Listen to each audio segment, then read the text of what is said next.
지난번에 우리가 광고 드릴 대로 주님의 인도하심 따라서 이제 나누는 오늘과 같은 시간은 아마 5월부터는 이렇게 변형이 되는 것 같습니다. 그러면은 이 시간이 아마도 이런 형태로 모이는 이런 시간은 마지막이 되지 않을까 생각이 되는데, 또 제가 어떻게 또 이렇게 나오게 돼서 이 부담도 되고 그렇습니다. 저는 몇 번에 걸쳐서요, 우리가 인생을 살면서 참 너무나 고통스럽고 또 슬프고 울고 싶은 그런 상황에 내몰리게 될 때, 우리가 그런 상황들을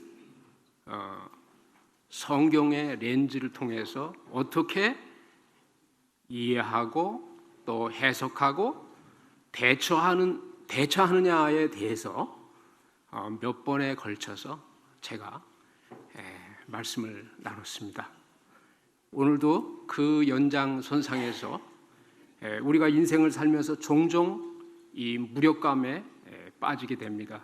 이 무력감 앞에서 우리가 낙심이 되고 절망이 될 때, 하나님 앞에서 우리가 어떤 태도로 해석하고 또 대처해야 되는지를 좀 살펴보려고 합니다. 고린도후서 12장 7절에서 10절 좀 말씀을 같이 읽겠습니다. 고린도후서 12장 7절에서 10절.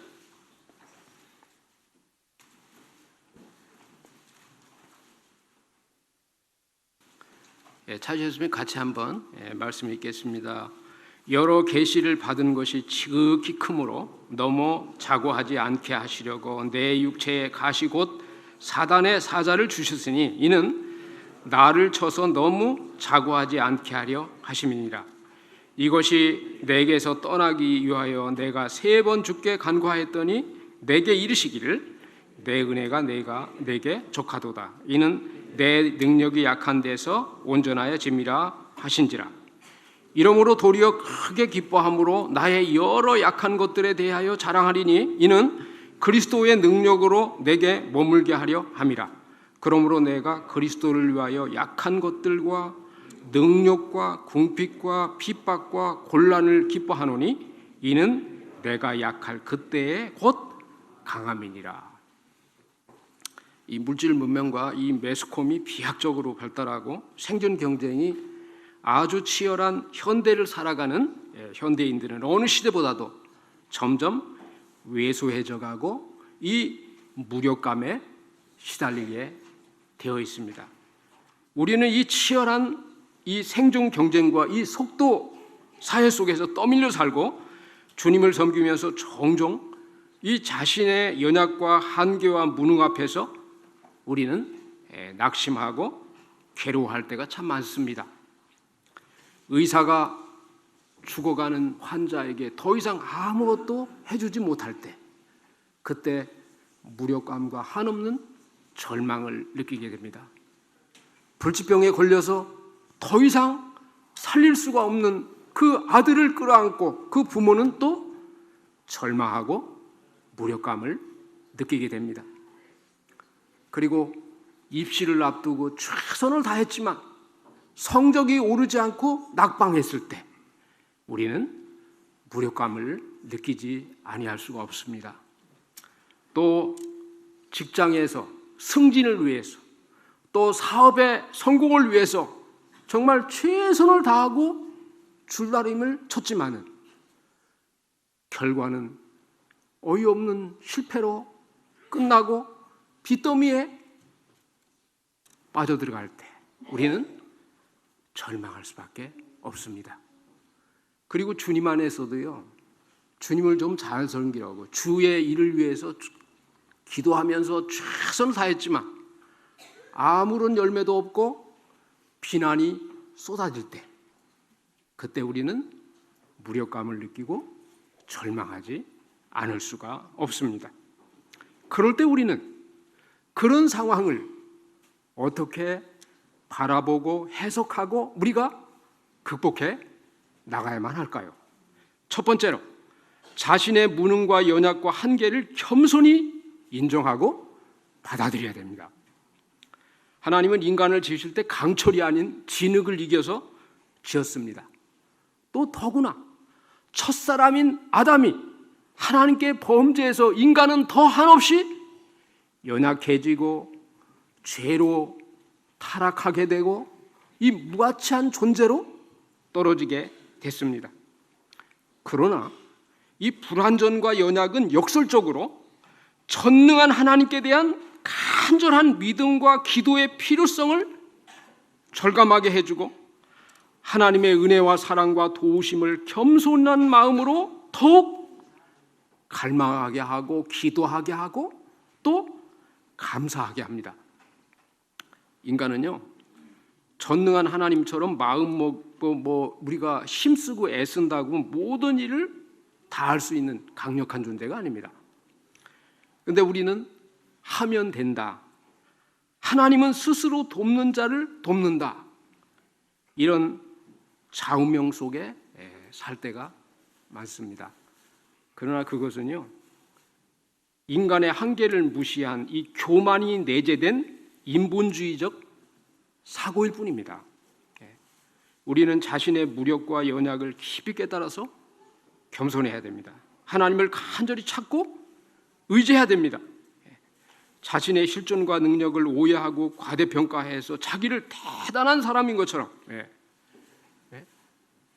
무슨 지혜가 뛰어나고 능력이 많은 사람처럼 생각해서 교만하고 아무거나 무모하게 도전하면 결국은 실패하게 되어 있습니다. 하나님이 나에게 허락한 능력의 한계와 연약과 그 약점을 겸손히 받아들이고 하나님의 뜻에 따라서 하나님의 영광을 위해서 주의 능력 안에서 최선을 다하며 만족해야 됩니다. 그래서 로마서 12장 3절에 뭐라고 그랬어요? 마땅히 생각할 그 이상의 생각을 품지 말고 오직 하나님께서 각 사람에게 나누어 주신 믿음의 분량대로 지혜롭게 생각하라고 했습니다. 자기 한계와 연약과 분량을 바로 깨달아서 온유하게 받아들이는 그 겸손, 그 지혜로운 마음을 우리는 가져야만 합니다. 자기 한계와 연약과 분량을 겸손히 인정하고 수용하지 않기 때문에 우리는 낙심하게 되고 영적인 침체에 깊이 빠져들게 되고 열등감에 사로잡히게 되고 무력감에 빠지게 됩니다. 바울은 골로새서 1장 29절에 나도 내 속에서 능력으로 역사하는 나의 역사를 따라서 힘을 다하여 수고한다고 그랬어요. 다른 어떤 성경에 보니까요, 재밌게 표현됐어요. 내 안에서 능력을 주시는 그 능력의 주님을 의지해서 나는 최선을 다해서 일한다고 이렇게 되어 있습니다. 내 힘으로 하는 게 아니에요. 내 안에 계신 우리 그리스도인들은 참 대단한 사람들입니다. 예수님 회개하고 예수님 믿을 때 그 능력의 성령님이 우리 안에 들어와 있잖아요. 바울도 사실은 예수님 안 믿을 때는 바울이 진짜 기구만장했잖아요. 그 내노라는 사람이잖아요. 가문이나 뭐 학벌이나 뭐 어디 손색이 없던 사람이었어요. 그러나 주님 안에 들어왔을 때 자기가 얼마나 작은 자고 형편없는 자인지 나약한 자인지 알았습니다.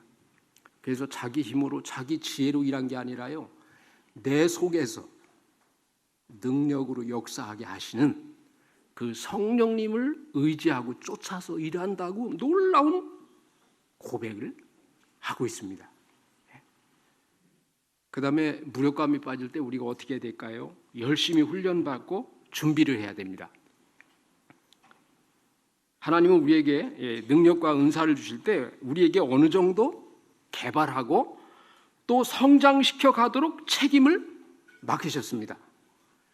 운동선수가 성장을 열망하고 부단히 훈련하고 숙달시킬 때 점점 능력이 더해가듯이 믿음 안에서 능력과 은사도 근본적으로는 성령님이 주시지만 우리가 게으르지 않고 부단히 계속해서 훈련하고 준비하고 또 겸손히 앞선 분들을 통해서 배우고 훈련을 받을 때 그때 하나님이 우리를 더 큰 능력으로 또 더 큰 그 사역으로 우리를 점점 인도해 가십니다.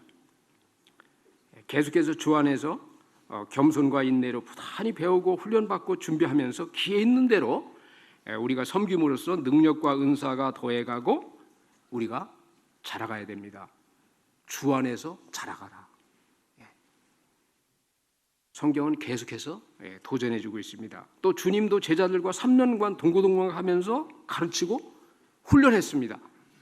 그리고 사도 바울도요, 성도들을 부단하게 주의 말씀과 이 교훈으로 가르치고 훈련했어요. 에베소서에는요, 두란노 서원을 빌려서 3년 동안 집중적으로 성도들을 하나님의 그 교훈과 교리와 그 말씀을 집중적으로 날마다 가르치고 훈련했습니다. 그래서 우리도 이 교회 속에서 앞선 일꾼들, 교사들을 통해서 우리가 겸손히 계속 배우고 이 훈련받는 그런 열정이 있어야 합니다. 제가 사역하는 어느 친구가 이제 미국에 어느 훌륭한 이렇게 모임에 가서 이 훈련을 받고 왔거든요. 그래서 그 훈련 받고 와서 그 얘기하는 걸 들었습니다.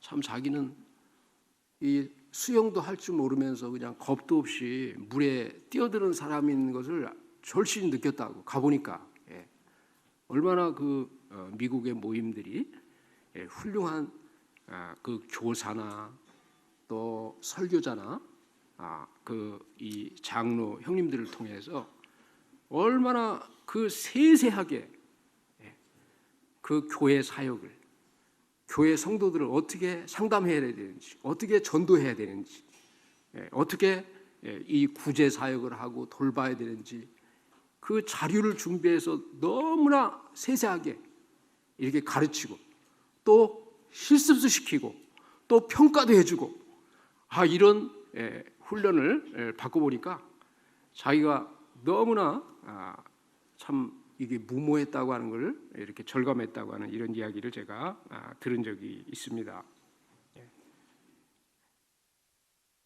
그래서 이 주의 능한 자가 되기 위해서 우리가 겸손히 계속해서 부지런히 훈련받고 자라가는 일을 게을리해서는 안 됩니다. 겸손히 배우고 훈련받고 이 준비하는 채로 이 무모하고 또 성급하게 이 도전하면 쉽게 넘어지고 결국 실패하고 열등감에 빠지고 이 무력감에 깊이 빠져서 허부적거리게 되어 있습니다. 겸손히 배우고 훈련받아서 주님의 뜻과 인도를 쫓아서 최선을 다해 섬기되 남과 지나치게 비교할 필요가 없습니다. 세상에서 나는 오직 하나입니다. 하나님이 다 개성대로 쓰세요. 12제자를 보십시오. 그 사람들의 부르기 전에 그 환경과 배경이 다 달라요. 또 부른 이후에 그들이 하나님께 그 쓰임새가 다 다릅니다. 그들이 사역하는 곳이 다르고 한평생의 생의 그 모습이 다르고 그들이 죽는 모습도 다 달라요. 나와 똑같은 자는 나밖에 없습니다. 오래전에 미국에서요, 어느 신학교에서 설교 대회를 했다잖아요. 그런데 모든 신학생들이 제스처를 하는데 항상 이렇게 하더라는 거예요. 그런데 한 학생만 이렇게 했답니다. 그런데 1등을 이런 제스처를 쓴 학생한테 줬대요. 왜냐하면 그 당시에 아주 미국에서 최고의 설교자로 존경받는 분이 늘 이렇게 제스처를 썼답니다. 근데 왜 그러냐면 이분이 손가락이 없어요. 이게 사고를 당해서. 근데 그것도 모르면서 이렇게 그 제스처를 해야 되는 걸로 알고 다 따라했기 때문에 우리는 그 배우되 그 내 개성, 부르심이 다 다릅니다. 하나님이 나를 쓰임새가 다 다릅니다. 그래서 겸손히 최선을 다해서 배우되 하나님이 그 인도하심, 내 모습 그대로 나 자신을 이렇게 들여서 헌신하면 그 만족하고, 왜 내가 누구와 같지 못한가 늘 이렇게 비교의식에 가끔 가지면요 열등감과 무력감에 빠지게 됩니다. 그 달란트 비워보세요. 하나님이 맡긴 거 최선 다하면 끝입니다. 예. 상급은 똑같아요. 그렇잖아요? 예. 그래서 왜 나는 저 사람과 같지 못한가 이렇게 자꾸 비교의식을 갖고 열등의식을 이렇게 빠져버리면 결국 무력감에 절망하게 됩니다. 그리고 너무 참 요새 이게 속도 시대의 그 비애가 뭡니까? 이 빠른 게 좋잖아요. 예. 그래서 뭘 빨리 하려고 합니다. 예. 제가 학원에 속성학원 하나 한번 다녀본 적이 있거든요. 진짜 속성 엉터리입니다. 그렇잖아요. 예. 제대로 배울 거 아니에요. 몇 가지 가르쳐주고 그냥 학원비만 따먹는 거예요. 그 배워도 아무런 쓸모가 없어요. 예. 속성 너무 좋아하지 마십시오. 예. 옛날에 그 보리밥 할 때 우리 어머니가 보리밥 그냥 쫙 끓여놓고 어떻게 돼요? 불을 다 끕니다. 그래가 뜸을 한참 들였다가 한 번 또 약한 불로 살짝 불을 떼면 어떻게 돼요? 보리밥이 쫙 퍼져가지고 얼마나 맛있습니까? 그렇죠? 예. 이 뜸 들이는 시간이 필요한 거예요. 인생에도. 예. 이 빠른 게 결코 좋은 것만 아니에요. 예. 물론 속도 사회에서 우리가 정말 계속 뒤처지면 안 되겠지만 빠른 게 옳고 빠른 게 늘 좋은 건 아니에요. 예. 천천히 가십시오. 예. 내 인생의 길 천천히 가세요. 예.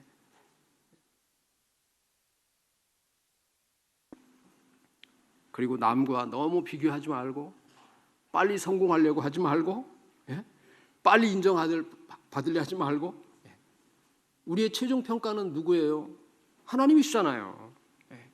하나님이 옳다 하면 끝입니다.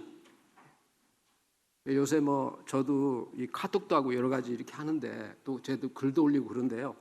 어떤 때 그런 생각이 좀 들기도 합니다. 내가 왜 이런 걸 올리나? 그래서 남한테 인정을 받고 칭찬 듣고 이게 전부가 아니잖아요. 하나님 앞에 서는 날 그런 건 다 빈축정입니다. 우리의 진실한 그 참모습 그대로 하나님이 아시고 평가할 겁니다. 너무 비교도 말고. 그리고 우리가 인생을 살면서 어떤 큰 어려움이 있다고 해서 그게 끝이 아니잖아요. 인생은 길게 봐야 됩니다. 내리막이 있으면 또 오르막도 있어요. 또 슬플 때가 있으면 하나님이 기쁘게도 하십니다. 또 그 슬픔을 통해서 어려움을 통해서 하나님이 우리를 겸손하게 하시고 연단도 하시고 다듬어 하십니다. 우리는 어떤 사람이 그랬어요. 우리는 동굴에 던져져서 끝없이 끝을 모르는 동굴을 여행하는 게 아니다. 우리는 터널을 걷고 있다. 터널은 끝이 있어요. 그렇죠? 지금은 좀 어둡습니다. 그러나 터널 끝나면 밝은 태양, 그 아름다운 꽃이 피어 있습니다. 그래서 이 현대인의 그 조급증, 뭘 빨리 이렇게 인정받고 성공하려고 하는 그 조급증, 그 경쟁의식, 남과 그 비교하는 비교의식, 이런 것들에 빠지게 되면요, 우리가 무력감에 빠져서 낙심하게 되고 절망하게 됩니다. 그리고 세 번째로는 영혼과 육체의 질병과 상처를 신속히 치유해야 됩니다. 우리 몸은 늘 건강하지 않지요. 종종 질병에 걸립니다. 그래서 상처로 인해서 연약에 빠지고 우리가 고통을 겪게 됩니다. 그러면 어떻게 돼요? 의학적인 적절한 치료를 받아서 건강을 회복하고 또 힘있게 우리가 일을 해야 되지 않습니까? 구원받은 우리 영혼과 새 생명도 마찬가지예요. 늘 그 새 생명이 정말 충만하고 하나님 앞에 만족스러운 상태를 유지하지 못합니다. 엘리야도요. 그 위대한 승리 이후에 그 깊은 절망의 나락에 떨어졌어요. 죽여달라고. 나를 데려가 달라고. 다윗도 마찬가지입니다. 어느 인생이 그늘이 없는 인생은 아무도 없어요. 양지가 있으면 반드시 음지가 있습니다.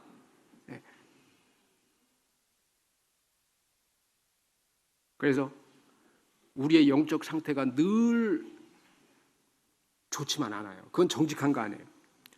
우리가 어느 분한테 이렇게 물어보잖아요. 요즘에 영혼의 상태가 어떻습니까? 형님 마음이 어떻습니까? 늘 좋아요. 그 정직한 거 아닙니다. 늘 좋을 수가 없습니다. 우리는 시시각각 변해요. 너무나 연약해서 별거 아닌 것 가지고도 우리는 상처를 입습니다.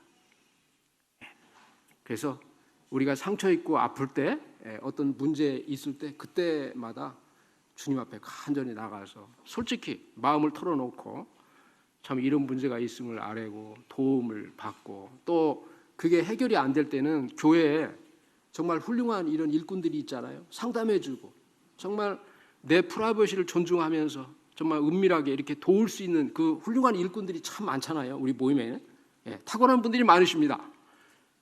우리 박 형님이 가끔 그러잖아요. 우리 모임에 이렇게 많은 분들이 섞여 있다 보니까 어떤 분이 정말 굉장히 귀한 분인가 잘 몰라요. 가치를. 시골에 가보세요. 조그만 모임에 가보세요. 정말 우리 모임을 떠나서 어느 다른 모임에 가서 정말 빛을 내는 분들이 많습니다. 그분들이 우리 모임에 있을 때는 별로 그냥 숨어 있었어요. 알지도 못했어. 그런데 어떤 지방 모임에 이렇게 가서 참 그 놀랍게 쓰임받고 그 탁월하게 주님을 섬기는 그 아름다운 소식을 듣고, 또 그 형님들부터 이런 분들을 어떻게 훈련해서 우리 모임에 이렇게 보내주셨는지 너무나 정말 그 복되고 우리가 기쁘다고 이런 이야기를 들을 때가 있습니다. 우리 모임에 정말 우리가 마음을 터놓고 이렇게 상담하고 도움받을 이런 탁월한 분들이 많이 계세요. 신앙은 이게요, 연륜이 필요합니다. 하루아침에 안 됩니다. 경험을 무시할 수가 없습니다. 그래서 경험 많은 분들, 이게 박형님이 그러잖아요. 왜 나한테 뭘 묻는 분도 없고 도움을 호소하는 분도 없다고 그러잖아요. 그러니까 참 일꾼들을 많이 좀 괴롭히셔야 됩니다. 가서 털어놓고 상담도 하고 기도 요청도 하고, 그게 워낙 바쁘시지만 그래도 그래서 이 모임 안에 주님 앞에 나가서 우리가 치료를 받고 그때그때 또 그게 해결이 안 되면 일꾼들이나 옆에 있는 성숙한 성도들에게 내 문제를 이렇게 털어놓고 나누고 치유받고 도움도 받고 이렇게 해서 우리가 온전하게 자라가야 됩니다. 그렇지 않으면 내가 내 혼자 그냥 문제를 끌어안고 무력감에 빠져서 절망하게 됩니다. 그래서 이거 털어놔야 됩니다. 어려움을.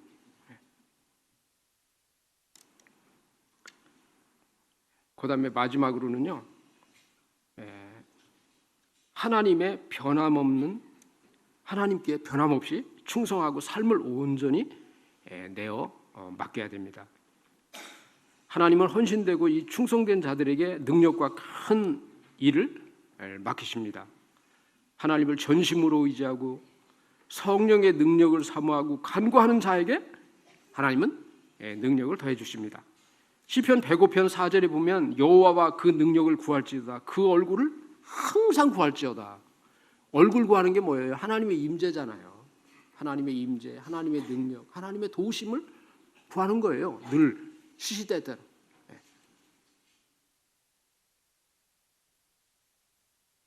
마태복음 25장에 보면요, 그 달란트 비유가 나오잖아요.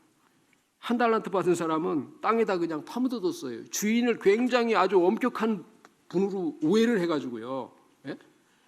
이거 장사하다가 본전을 잃어버리면 주인한테 어떤 원망을 들을 거냐, 얼마나 그 혼날 거냐, 그게 무서워서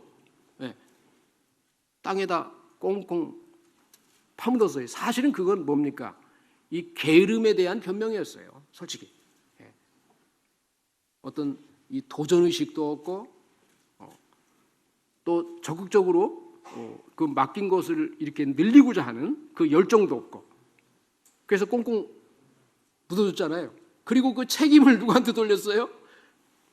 그 주인, 맡긴 분이 너무 엄해가지고 내가 이 본전을 잃어버리면 그냥 너무 그 벌 받고 무서워서 내가 파묻었다고 그렇게 변명을 하잖아요.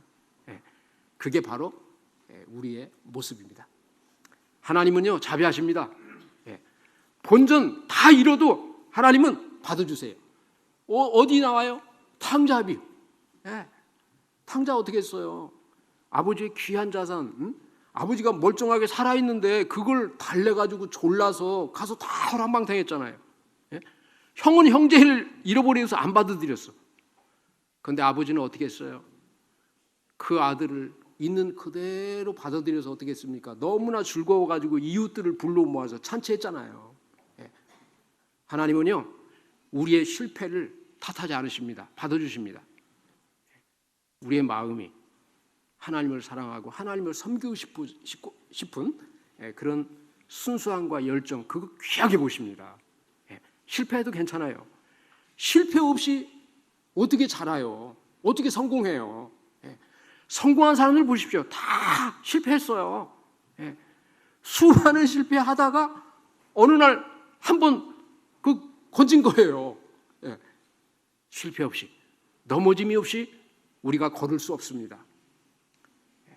하나님은요, 한 번 넘어졌다고 우리를 완전히 내치지 않습니다.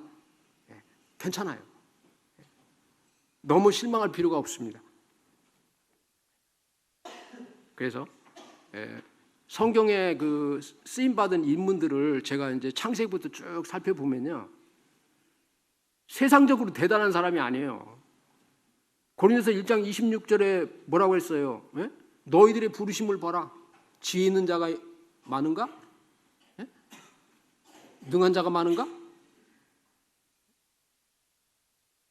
다 그 나약한 자들입니다. 그런데도 고린도 교회는 굉장히 지혜 있다고 생각했죠. 그리고 지혜를 추구했죠. 하나님 앞에 우리가 겸손하게 아무것도 아님을 이렇게 알고 하나님을 간절히 의지하고 하나님의 일에 그 특심을 가지고 헌신하고 열정한 사람들, 그런 사람들을 쓰셨어요. 베드로도 한낱 어부 아니었습니까? 그런데 베드로는 물 위를 걸은 분이에요. 그렇죠? 물 위를 걸어오라 할 때 베드로만 걸었어요. 그렇죠? 과감하게. 이 빠지더라도 주님 말씀에 순종해서 베드로는 비록 빠졌지만 물 위를 걸어본 유일한 제자입니다. 그래서 도전치 않으면, 하나님을 향해서 열정을 가지고 이 도전하지 아니하고 시도하지 않으면요, 아무것도 이룰 것도 없어요. 실패를 너무 두려워할 필요가 없습니다. 있는 그대로 받으세요. 성경의 모든 인물들이 다 따져보면요, 다 연약했습니다. 다 실패했어요. 다윗도 그렇고. 그런데 하나님이 그들이 회개하고 주님을 의지하고 하나님의 어떤 부르심에 헌신하고 일할 때 귀하게 들어서 쓰셨습니다.